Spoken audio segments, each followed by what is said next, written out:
오늘 말씀의 제목은 부정과 정결의 레슨입니다. 우리는 민수기 19장을 중심으로 이 귀한 레슨을 나누고자 합니다. 지금 우리는 아직도 3년에 걸쳐서 팬데믹 코로나의 어둠의 시간을 지나고 있습니다. 그러나 소위 이 전염병에 의한 고통은 인류의 역사에서 결코 낯선 것이 아니었음을 기억하고자 합니다. 6세기 중엽에 로마 제국에서 발생한 페스트로 도시 인구 40%가 사망을 맞이했다는 역사가 기록되어 있고요.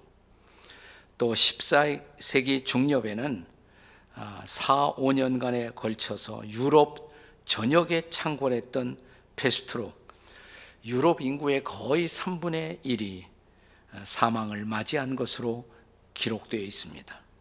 그런가 하면 20세기 초 1918년부터 1920년까지 한 3년여간에 소위 스페인 독감으로 인해서 무려 5천만 명이 문자 그대로 떼죽음을 맞이했던 것이 바로 근세사의 증언입니다. 천연두, 페스트, 독감으로 시작한 이 바이러스는 우리 시대의 사스, 메르스에 이어서 이제는 소위 코로나로 전 세계가 함께 고통을 당하고 있는 팬데믹 코로나 전염병 시대로 이어지고 있습니다.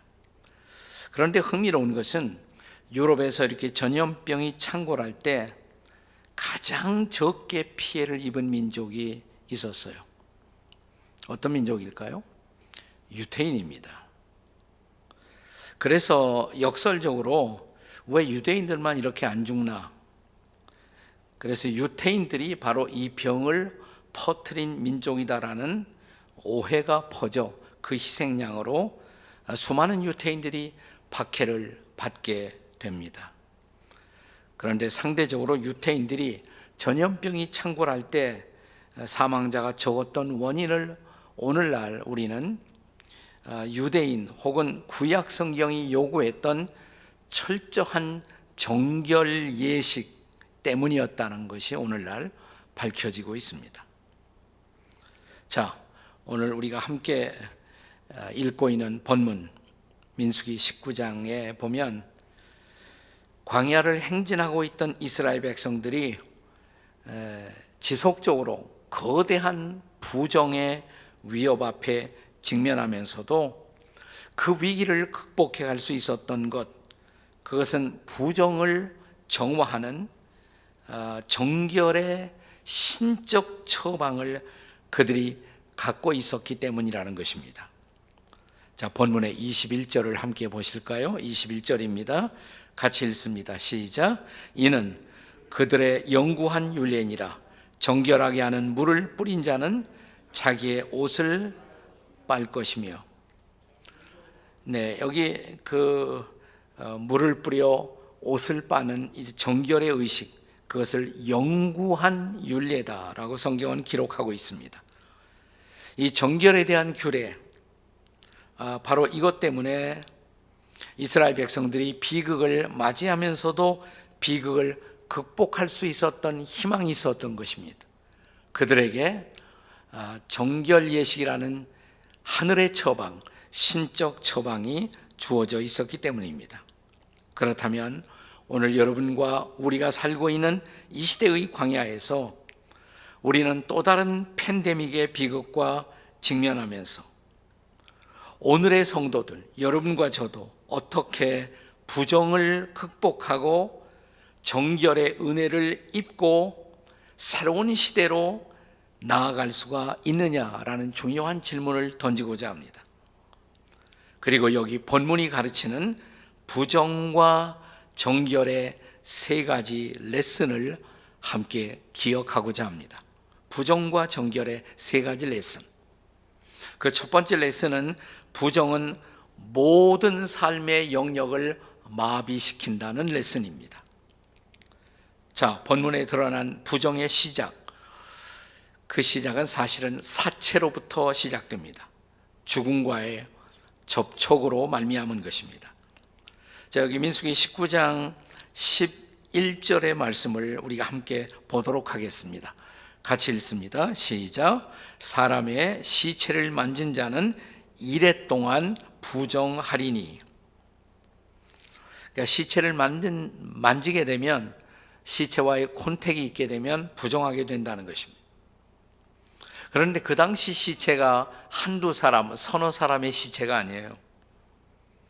자, 우리는 민수기 16장으로 돌아가서 그때 고라당에 반역이 있었다는 것을 기억하시죠? 자, 이 반역 때문에 초래된 하나님의 심판, 그 심판으로 말미암아 얼마나 많은 사람들이 죽었습니까?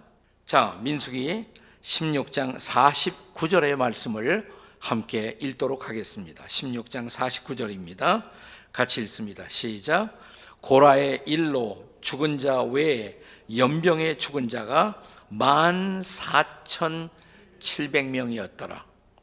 그러니까 14,700명이 죽었으면 시체 더미가 쌓여진 것이에요.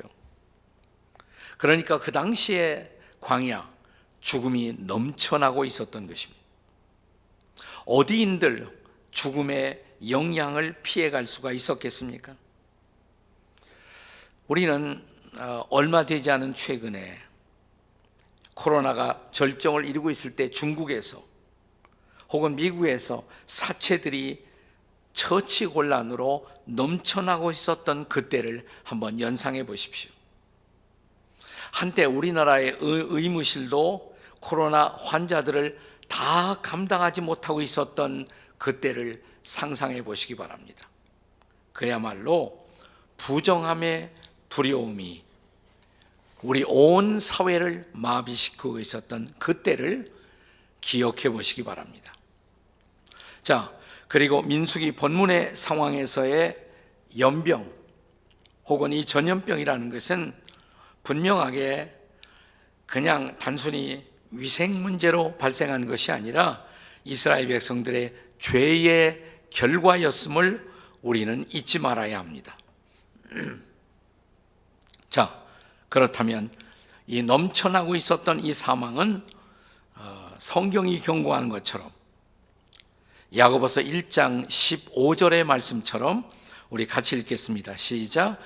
욕심이 잉태한 즉 죄를 낳고 죄가 장성한 즉 사망을 낳느니라. 그러니까 죄의 문제가 그 깊은 곳에 도사리고 있었던 것입니다. 특별히 어떤 죄예요? 권력에 대한 범죄였습니다. 권력의 갈등, 더 높은 자리 올라가고자 수많은 사람들이 권력의 갈등을 일으키고 반역에 참여하고 있었던 것입니다. 이 탐욕으로 일어난 거대한 욕망의 투시가 드디어 하나님으로부터 이스라엘 백성들에 대한 심판을 초래했던 것입니다. 이 심판의 결과는 마침내 그들의 광야의 행진을 마비시키고 죽음의 문화의 지배를 당하는 공동묘지 사회, 공동묘지 공동체를 만들고 있었던 것입니다. 그런데 행여나 혹시나 오늘 우리 사회, 우리들의 광야 행진에도 그런 원인이 우리의 발걸음을 마비시키고 있는 것은 아닌지를 돌아보아야 할 시간입니다. 지금 우리 사회, 우리나라, 우리 공동체가 이 코로나와 싸우면서도 더럽혀진 우리 자신을 망각하고 죄의 불감증에 빠져 있는 것은 아닐까요? 잊지 마십시오. 부정은 마침내 우리의 모든 삶의 영역을 다 마비시킨다는 것을. 다시 말하면 우리의 죄가 바로 우리가 직면하고 있는 이 부정함의 본질이며 그 결과로 마비된 우리의 삶의 현장을 직시해야만 한다는 사실입니다. 자, 이 부정과 정결의 레슨 두 번째, 넘버 2, 두 번째 레슨입니다.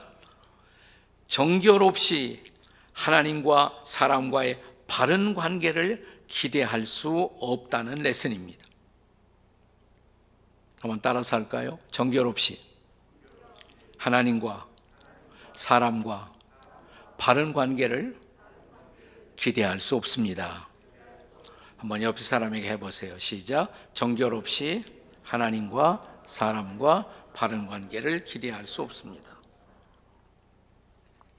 오늘 본문의 20절 말씀을 같이 보시겠습니다. 20절 읽습니다. 시작. 사람이 부정하고도 자신을 정결하게 하지 아니하면 여호와의 성소를 더럽히니 그러므로 회중 가운데 끊어질 것이니라. 그는 정결하게 하는 물로 뿌림을 받지 아니하였은즉 뭐예요? 부정하니라 그랬습니다. 자, 우선 이 말씀은 정결함이 없이는 하나님과 바른 관계를 맺을 수가 없다라는 것을 강조하는 것이죠. 왜냐하면 우리가 믿고 있는 하나님, 우리가 바라보는 하나님, 그 하나님은 정결하신 하나님, 거룩하신 하나님이시기 때문입니다. 우리가 신약 성경에서 기억하는 말씀, 베드로전서 1장 16절의 말씀을 다시 기억하겠습니다. 함께 읽습니다. 시작. 기록되었을 때 내가 거룩하니 너희도 거룩할지어다 하셨느니라. 아멘. 그런데 신약 성경에 기록된 이 말씀은 본래 어디서 인용된 말씀이냐면 레위기서에서 인용된 말씀이에요. 레위기, 구약의 레위기. 자, 레위기 11장 44절, 그리고 레위기 19장 2절, 레위기 20장 7절이 지속적으로 강조하는 것이 뭐냐면 하나님이 거룩하시니 우리도 거룩해야 한다는 말씀이에요. 여러분, 레위기서라는 이 구약의 책은 민수기와 같은 역사적 배경을 갖고 있습니다. 그러니까 동일한 역사적 배경에서 광야로 나온 이스라엘 백성들에게 가르쳐진 말씀임을 기억하셔야 합니다. 자, 절대적으로 거룩하신 하나님, 절대적으로 정결하신 하나님, 그 하나님이 어떻게 더럽혀진 부정한 우리와 함께 있음이 가능하겠습니까? 우리는 이사야 선지자의 경고를 다시 기억할 필요가 있습니다. 이사야 59장 1절과 2절의 말씀입니다. 함께 읽습니다. 시작. 여호와의 손이 짧아 구원하지 못하심도 아니요 귀가 둔하여 듣지 못하심도 아니라 오직 너희의 죄악이 너희와 하나님 사이를 갈라놓았고 너희의 죄가 그의 얼굴을 가리워서 너희에게서 듣지 않으시게 함이라. 아멘. 어쩌면 바로 이것이 아직도 우리가 팬데믹 코로나 시대를 극복하지 못하고 있는 이유일지 모릅니다. 아직도 우리의 기도가 응답되지 못하고 있는 이유일지 모릅니다. 그가 하나님이 우리의 문제를 해결해 주시기에 앞서서 우리에게 기대하시는 것이 있다 이 말입니다. 그것은 하나님과의 바른 관계인 것입니다. 여러분, 예수님의 산상보훈 8복 가운데 6번째 복을 기억하세요? 6번째 복, 마태복음 5장 8절의 말씀입니다. 같이 읽습니다. 시작. 마음이 청결한 자는 복이 있나니 그들이 하나님을 볼 것이며. 그러니까 하나님을 보기 위해서는, 하나님과 교제하기 위해서는 뭐예요? 우리의 마음이 청결해야 한다는 것이죠. 그러므로 우리가 해결해야 할 문제들의 우선순위, 그것은 우리 마음에 숨겨진 더러움, 부정함, 그것을 먼저 해결해야 한다는 것입니다. 그러므로 본문 20절의 말씀은 우리가 부정의 문제를 해결하지 아니하고 여호와 앞에 나아간다는 것은 결국 성소를 더럽히는 것이다. 이것이 본문의 경고입니다. 그러니까 부정의 문제가 해결되지 아니한 우리의 예배, 우리의 기도, 우리의 찬양, 우리의 헌금, 어쩌면 하나님 보시기에 가증할 수가 있습니다. 그래서 거룩한 성소를 더럽히지 말라라고 말씀하십니다. 근데 이런 경고에서 끝나지 않고 더 나아가서 이 부정의 문제가 해결되지 않은 사람은 결국 회중 가운데 끊어질 것이라 이렇게 경고하십니다. 부정의 문제가 해결되지 않으면 하나님과의 바른 관계는 물론 우리 가운데 그는 존재할 이유가 없고 우리 관계를 해치는 가장 중요한 요인이 된다는 것입니다. 여러분, 인간과 인간 사이에 소통을 방해하는 많은 원인이 있을 수가 있습니다. 그런데 따지고 들어가면, 깊이 파고 들어가면 본질은 죄 문제인 것입니다. 자, 우리가 왜 소통이 안 돼요? 두 사람 사이에 존재하고 있는 욕망, 시기심, 이기심, 이런 것들이 우리 사이에 작용하고 있다면 바람직한 사랑, 바람직한 섬김, 바람직한 교제가 가능할 수가 있을까요? 죄가 결국은 인간관계를 파괴하는 것입니다. 죄가 결국은 공동체를 무너뜨리는 것입니다. 그래서 오늘 하나님은 저와 여러분에게, 우리에게 정결의 회복을 무엇보다 먼저 요구하십니다. 다시 강조합니다. 정결 없이 뭐예요? 하나님과 그 다음에 사람과 바른 관계를 기대할 수 없다는 것을 기억하시기를 주의 이름으로 축원합니다. 다시 한번 이 레슨을 우리의 마음에 두십시다. 따라서 하세요. 정결 없이 하나님과 사람과 바른 관계를 기대할 수 없습니다. 자, 오늘 본문이 가르치고 있는 부정과 정결의 레슨, 세 번째 레슨. 세 번째, 정결하기 위해서는 특별한 제물이 필요하다는 레슨입니다. 정결하기 위해서는 특별한 제물이 필요하다는 것을 가르치고 있습니다. 자, 그렇다면 이제 우리가 정결하기 위해서 필요한 것이 뭘까요? 오늘 민수기 19장 1절부터 10절에서 그 해결책을 제시합니다.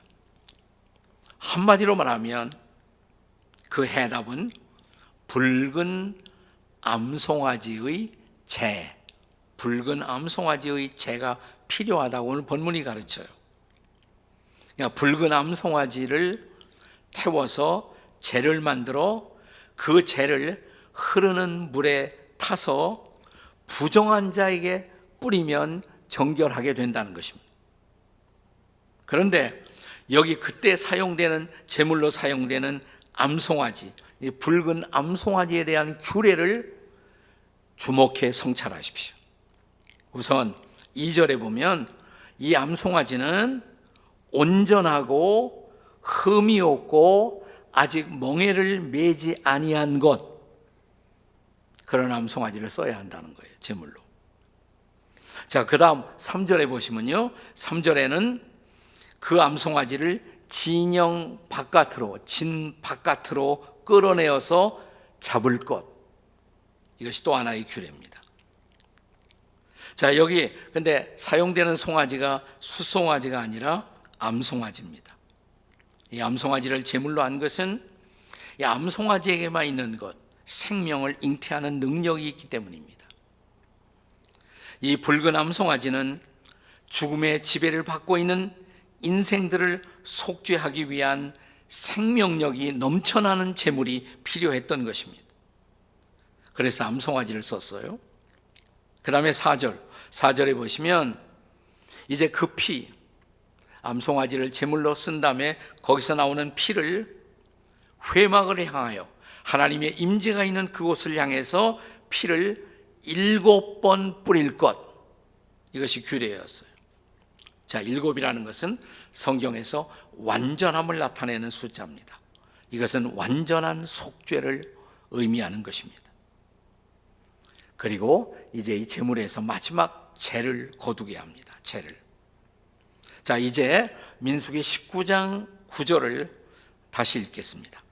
19장 9절입니다. 다 같이 읽습니다. 시작. 이에 정결한 자가 암송아지의 제를 거두어 진영 밖 정한 곳에 둘지니 이것은 이스라엘 자손 회중을 위하여 간직하였다가 부정을 씻는 물을 위해 간직할지니 그것은 속죄제니라. 아멘. 사랑하는 여러분, 도대체 이 붉은 암송아지의 상징이 뭘까요? 영적으로 민감한 분은 이미 짐작을 하셨겠지만 이 암송아지가, 붉은 암송아지가 뭘 나타내는 거예요? 예수님, 우리 죄를 짊어지고 저 갈보리 언덕 성문 바깥으로 나아가 십자가에서 흠과 티가 없는 그분이 자신의 거룩한 몸을 희생의 제물로 드려 피를 뿌리신 예수 그리스도를 보여주고 있지 않습니까? 19장 17절에 보면 흐르는 물을 썼어요. 흐르는 물. 흐르는 물과 함께 재를 가져다가 그릇에 담으라. 근데 한 주경학자는 여기 흐르는 물을 번역할 때 살아있는 물 이렇게 번역했습니다. living water, 살아있는 물. 여러분, 예수님 그리스도의 생수가 생각나지 않습니까? 저 십자가에서 우리를 위해 제물이 되어 죽으시고 보혈을 흘리시고 사흘 만에 부활하신 그리스도, 그 그리스도의 부활의 생명, 그 흐르는 생명 안에서 죄 씻음을 받고 용서받고 의롭다함을 얻고 새로운 삶을 시작하는 놀라운 구원을, 희망을 우리는 여기서 볼 수가 있지 않습니까? 할렐루야! 이제 히브리서 13장 11절과 12절에 놀라운 복음의 귀를 기울여 보십시오. 같이 읽습니다. 시작.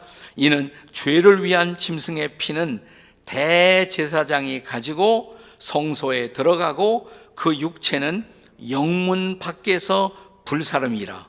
그 다음 12절에요.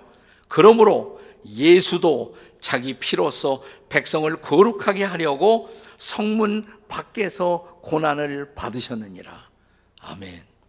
옛날 구약시대 대제사장이 성문 밖에서 제물을 잡고 불살랐던 것처럼 그렇게 우리 예수님도 성 바깥으로 나가 십자가에서 고난을 받으시고 보혈을 흘려 인류를 위한 거룩한 희생의 제물이 되셨음을 증언하는 것입니다. 여기에 해답이 있습니다. 여기에 복음이 있습니다. 여기에 굿뉴스가 있습니다. 인류의 부정함에 대한 유일한 해답입니다. 이사야 54장 6절의 말씀을 함께 상기하십시다. 같이 읽겠습니다. 다 같이 시작. 무릇 우리는 다 부정한 자 같아서 우리의 의는 다 더러운 옷 같으며 우리는 다 잎사귀같이 시들므로 우리의 죄악이 바람같이 우리를 몰아가나이다. 이게 바로 죄인된 인류의 실존이에요. 그 모습인 것입니다. 그런데 이런 우리에게, 이런 죄인들에게 어떤 일이 일어났습니까? 무슨 사건이 일어났습니까? 이제는 고린도전서 1장 30절에 증언된 복음을 들어보십시오. 같이 읽겠습니다. 시작. 너희는 하나님으로부터 나와서 그리스도 예수 안에 있고 예수는 하나님으로부터 나와서 우리에게 지혜와 의로움과 거룩함과 구원이 되셨으니 할렐루야. 아멘. 이것이 해답입니다. 이것이 굿뉴스입니다. 우리의 부정함, 우리의 죄악은 그의 피로, 하나님의 어린 양으로 오신 예수 그리스도의 보혈로, 아니 그분이 자신을 십자가에서 드려진 희생의 제로, 아니 그분의 거룩한 생수로 우리는 죄 씻음을 받고 이제 의롭다함과 거룩함을 얻은 자가 되었음을 믿으시기 바랍니다. 우리의 용서, 우리의 의로움, 우리의 새로운 삶의 가능성, 십자가의 희생의 제물 되신 예수 때문입니다. 믿으십니까, 여러분? 이제 다시 히브리서 기자의 우리를 향한 초대를 들어보십시오. 히브리서 13장 13절입니다. 같이 읽습니다. 시작. 그런즉 우리도 그의 치욕을 짊어지고 영문 밖으로 그에게 나아가자. 히브리서 13장 13절이에요. 그 다음 절. 히브리서 13장 15절에 이어지는 초청을 읽어보세요. 시작. 그러므로 우리는 예수로 말미암아 항상 찬송의 제사를 드리자. 이는 그의 이름을 증언하는 입술의 열매니라. 아멘. 그러니까 13절에서는 우리도 치욕을 짊어지고 영문 밖으로 나아가자. 거기서 예수님을 만나야 돼요. 여러분, 십자가 언덕은 시내에서 조금 벗어난 그런 영문 밖입니다. 동네 바깥이에요. 그래서 항상 십자가 있는 곳이 영문 바깥으로 묘사되는 거예요. 거기 가서 예수님을 만나야 돼요. 거기 가서 십자가를 경험하셔야 돼요. 그리고 십자가를 통해서 죄 사함을 받으셔야 돼요. 십자가를 통해서 의롭다함을 받으시고 십자가를 통해서 거룩함을 입으시고 그 다음에 할 일, 이제 우리는 찬송의 제사를 그분 앞에 드려야 한다는 것입니다.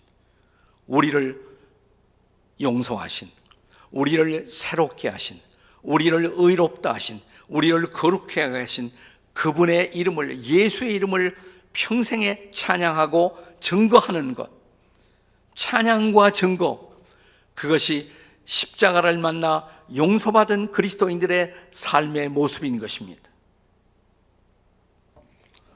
영국의 성직자의 자녀로 태어나면서 자랄 때 6살에 엄마를 먼저 천국에 보낸 한 사람이 있었습니다. 근데 엄마를 어렸을 때 떠나보내고 나서 이 아이는 깊은 우울증에 사로잡히게 되었습니다. 이제 소년 시절을 지나 이제 청년이 되면서 법을 공부하게 돼요. 법을. 근데 법을 공부하는 사람들이 반드시 받는 훈련 중에 하나는 뭐냐면, 우리 아이도 로를, 법을 공부했는데 갔다 와서 늘 그런 얘기를 하더라고요. 이 모의 재판 훈련을 받아요. 재판석에 나가서 거기서 뭐 증언도 하고 고발도 하고 변호도 하는 그런 훈련을 받는단 말이죠. 근데 이 아이도 이렇게 법을 공부하고 훈련을 받는 중에 그 마음에 울렁증이 있어서 우울증, 울렁증 때문에 결국은 법을 다 공부해 놓고 법관이 되는 것을 포기합니다. 끝내 그 우울증을 이기지 못해서 여러 차례 자살을 시도합니다. 그리고 이 청년을 끊임없이 괴롭히고 있던 생각은 뭐냐면, 나는 더러운 존재다 라는 죄의식, 이 길트 컴플렉스가 깊이 사람을 사로잡고 있었고, 그는 자학증에 시달리고 있었습니다. 그러다 어느 날 누군가의 소개로 한 목사님을 만나요. 그 목사님이 유명하신 목사님이에요. 누구냐면 Amazing Grace, 나 같은 죄인 살리신 그 찬양을 만드신 뉴턴 목사님을 만나요. 목사님과 만나 상담하면서 마음에 많은 치유를 받습니다. 그분의 말씀을 들으면서 마음에 치유가 임합니다. 그리고 그가 이제 법관을 포기했지만 뉴턴 목사님이 이 청년에게 글을 쓰는 은사가 있는 것을 보고 시를 쓰라고 격려합니다. 시를 쓰라고. 시를 쓰기 시작해요. 근데 어느 날 그가 성경을 읽다가 스가랴 13장 1절의 말씀을 읽습니다. 스가랴 13장 1절 같이 읽어요. 시작. 그날에 죄와 더러움을 씻는 셈이 다윗의 족속과 예루살렘 주민을 위하여 열리리라. 이 말씀이 무슨 뜻일까 묵상하다가 나의 죄, 나의 더러움을 씻는 셈, 그 셈이 어디 있느냐? 다윗의 족속과 예루살렘 주민을 위하여. 즉 갈보리 언덕 십자가에서 열려진 셈, 보혈의 셈, 십자가에서 피 흘려 우리 죄를 대신 짊어지고 우리의 저주와 우리의 더러움을 짊어지고 돌아가신 예수 그리스도의 보혈의 셈을 통해서만 내가 깨끗함을 얻는다. 이 말씀이 믿어졌어요. 마음에 갑자기 자유가 옵니다. 자기를 누르고 있었던 그 벌든 죄악의 눌림에서부터 그는 자유를 얻습니다. 그리고 그는 오랫동안 그를 괴롭혀왔던 우울증, 자학증에서 해방되고 마음에 기쁨이 막 넘쳐흐르기 시작합니다. 그는 붓을 들어 시를 쓰기 시작합니다. 사실은 이것이 찬송시가 된 것이에요. 그 시가 바로 오늘날 우리 찬송가가 된 찬송가 258장 샘물과 같은 보혈. 보혈은 주님의 피로다. 보혈에 죄를 씻으면 정하게 되겠네, 정하게 되겠네, 정하게 되겠네. 저 도적 회개하고서 보혈에 씻었네. 저 도적 같은 이 몸도 죄 씻기 원하네, 죄 씻기 원하네. 이 놀라운 찬송이 태어난 거예요. 그때부터 그는 시를 열심히 써서 찬송시만 쓴 것이 아니라 이 자연의 아름다움을 예찬하는 많은 시를 써서 영국이 인정하는 그 위대한 시인의 반열에 오르게 됩니다. 이 사람이 윌리엄 카우퍼라는 사람이에요. 윌리엄 쿠퍼, 카우퍼라고 발음하기도 하는데, 네, 그는 위대한 시인이 되었고 주님을 찬양하는 찬양자가 되었고 전도자가 되었어요. 사랑하는 여러분, 나는 더럽혀져 있다, 나는 부정하다, 이런 눌림에서부터 예수님의 십자가의 보혈의 은혜가 그의 마음속에 임하는 순간 그는 정결함의 은혜를 입은 것입니다. 그리고 나를 깨끗하게 하신 주님을 찬양하는 간증자가 된 것입니다. 시인이 된 것입니다. 여러분, 이런 은혜가 오늘 여러분과 저에게도 필요하지 않습니까? 우리 시대를 가득히 채우고 있는 부정함, 더러움, 이 어둠을 극복하고 정결한 새 시대의 새 아침을 맞이하는 사람, 새로운 윌리엄 카우퍼가 되기 위해서 사랑하는 여러분, 오늘 십자가 앞에 나오지 않으시겠습니까? 그리고 십자가의 샘물에 우리 자신을 던져보지 않으시겠습니까? 그 샘물로 씻음을 얻으십시오. 깨끗함을 얻으십시오. 그리고 벌떡 일어나 새 시대를 향해, 새로운 광야를 향해서 다시 출발하는 저와 여러분이 되시기를 주님의 이름으로 축원합니다. 아멘. 기도하시겠습니다. 같이 기도하시겠습니다.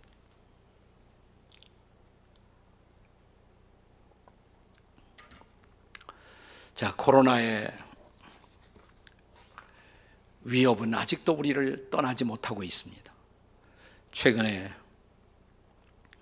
코로나의 확진자들이 계속 더 증가하면서 우리는 더 커다란 두려움과 염려를 마음에 짊어지고 있습니다. 여러분, 해야 할 일이 많겠지만 위생도 중요하고 좋은 약을 먹고 잘 주사 맞고 예방주사 맞고 처방받는 것도 중요하지만 우리의 마음 깊은 곳을 살펴보는 일, 그리고 하나님의 정결의 은혜를 입는 일, 이것은 더 중요한 일이 아니겠습니까? 자, 오른손을 가슴에 얹고 우리 하나님 앞에 기도할 때, 하나님, 우리 한번 저를 따라서 기도하십시다. 하나님, 예수님, 성령님, 저를 씻어주세요. 저를 깨끗하게 해주세요. 보혈로 씻어주세요. 우리 다 같이 주여 부르짖고 주님의 보혈로 나를 씻어달라고, 정결의 은혜가 이 시간 나에게 임하게 해달라고 우리 통성으로 함께 같이 기도하시겠습니다. 주님, 이 시간 우리가 기도합니다. 우리의 마음이 참 이 코로나의 시대에 힘들고 어려운 시간들을 보내고 있습니다. 하나님, 우리에게 위생도 필요하고 방역도 필요하고 좋은 처방도 필요하겠지만 우리에게는 무엇보다 예수님의 보혈이 필요합니다. 사랑하는 주님, 보혈의 은혜를 입혀 주시옵소서. 보혈로 씻어 주시옵소서. 보혈로 새롭게 해 주시옵소서. 그 정결함의 은혜를 입고 일어나 주님을 찬양하게 도와주시옵소서. 주님을 증거하는 자가 되게 주시옵소서. 그래서 우리의 광야의 행진을 하나님의 은혜로 지속하게 도와주시옵소서. 성령께서 우리 가운데 임하시기를 소원하오며 우리를 깨끗하게 하시는 보혈 흘려주신 주 예수 그리스도의 이름으로 기도하옵나이다. 아멘. 아멘.